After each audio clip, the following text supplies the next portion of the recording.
మీరు బట్టతలతో బాధపడుతున్నారా? కేవలం ఒక్క రోజులో శాశ్వత పరిష్కారం. ఉచిత కన్సల్టేషన్ కోసం కాల్ చేయండి. తెలంగాణలో కేసీఆర్ పేరు చెప్తే తెలియని వ్యక్తులే లేరు. కేసీఆర్ అంటే చాలా మందికి అభిమానం. ఇప్పుడు కేసీఆర్ కనుమరుగైపోయారన్న వార్తలు కూడా చాలా వినిపిస్తూ ఉన్నాయి. కేసీఆర్ ఫామ్ హౌస్కే పరిమితం అయిపోయారు. కేసీఆర్ ఎక్కడనే వాదనలు కూడా భారీ స్థాయిలో వినపడతా ఉన్నాయి. 2 సార్లు అధికారం చేపట్టిన బీఆర్ఎస్ అధినేత కేసీఆర్ ఆధ్వర్యంలో సీఎం హోదాలో పనిచేసిన వ్యక్తి ఓసారి అధికారం పోయిన తర్వాత ప్రతిపక్ష నేతగా ప్రజల్లో ఉండాల్సిన నేత ఫామ్ హౌస్కే పరిమితం అయిపోయిన పరిస్థితి కనబడతా ఉంది. ఇప్పటికే బీఆర్ఎస్ పైన అనేక కేసుల పరంపర నడుస్తూ ఉంది. అటు గొర్రెల స్కామ్ కావచ్చు, ఈ కార్ రేస్ కావచ్చు, మరి కాళేశ్వరం సంబంధించిన కేసు కావచ్చు, ఫోన్ ట్యాపింగ్ సంబంధించిన కేసు కావచ్చు, ఇవన్నీ కేసుల్లో కూడా అయోమయం అవుతా ఉన్నట్టుగా మనకైతే తెలుస్తూ ఉంది. దానిలో భాగంగానే కేసీఆర్ ఫామ్ హౌస్లో ఉండి చాలా బాధపడుతున్న విషయాలైతే మనకైతే తెలుస్తూ ఉంది.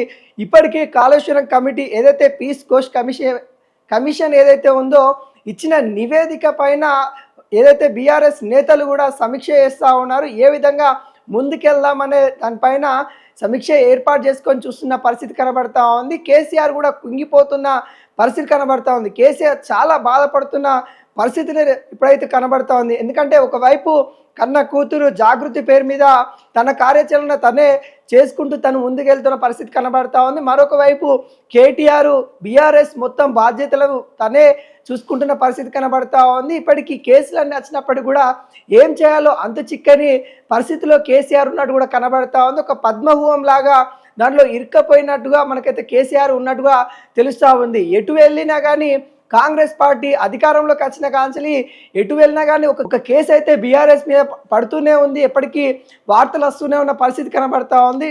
బీఆర్ఎస్ డిఫెన్స్లో పడిపోయిన పరిస్థితి అయితే ఇప్పుడు క్లియర్ కట్గా కనబడతా ఉంది. దానిలో భాగంగానే కేసీఆర్ ఏదైతే దాదాపుగా కొన్ని సంవత్సరాలు తెలంగాణ ఉద్యమం చేశాను, తెలంగాణ నేను ఏదైతే ఈ 10 సంవత్సరాలు కూడా 100 సంవత్సరాల దాకా అభివృద్ధి ఉండే దిశగా నేను నడిపించానని తను చెప్పుకునే వ్యక్తి ఈరోజు ఈ కేసులకు సంబంధించి అవన్నీ కూడా రావడం వల్ల కేసీఆర్ అభిమానులు ఎవరైతే ఉంటారో కేసీఆర్ కూడా కొంత ఇబ్బంది పాలవుతున్న పరిస్థితి కనబడతా ఉంది. అభిమానులు కూడా కేసీఆర్ మరి బయటికి రావాలి, ఇప్పటికైనా కేసీఆర్ మాట్లాడాలి అని కూడా అనుకుంటున్న వాళ్ళు చాలామంది కనబడతా ఉన్నారు. కేసీఆర్ ఫామ్ హౌస్ మాత్రమే పరిమితమైన విషయాలు ఇప్పటికి ఖచ్చితంగా ప్రజల్లోకి రావాలి.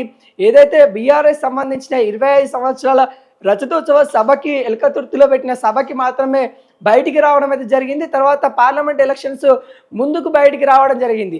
ఈ దాదాపుగా 2 సంవత్సరాల కాలంలో 2 సార్లనే బయటకు వచ్చిన పరిస్థితి కనబడతా ఉంది.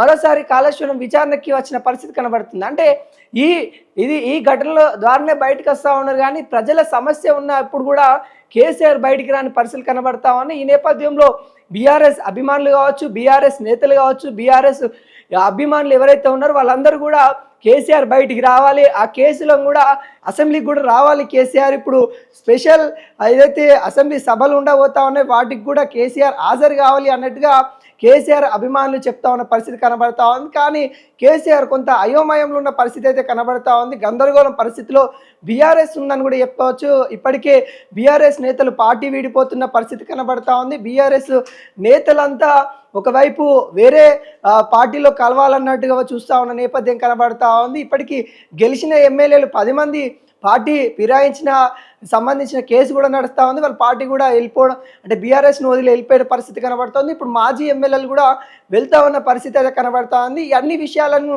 కేసీఆర్ ఫామ్ హౌస్లో ఉండి ఆలోచిస్తే తనకి చాలా గందరగోళం పరిస్థితిలో ఉన్న స్థితి అయితే కనబడతా ఉంది. మరి చూడబోవాలి, మరి కేసీఆర్ ఈ గందరగోళ పరిస్థితి నుండి బయటకు వస్తారా, ఫామ్ హౌస్ నుండి బయటకు వస్తారా అనేది కూడా వేచి చూడాల్సిన పరిస్థితి కనబడతా ఉంది.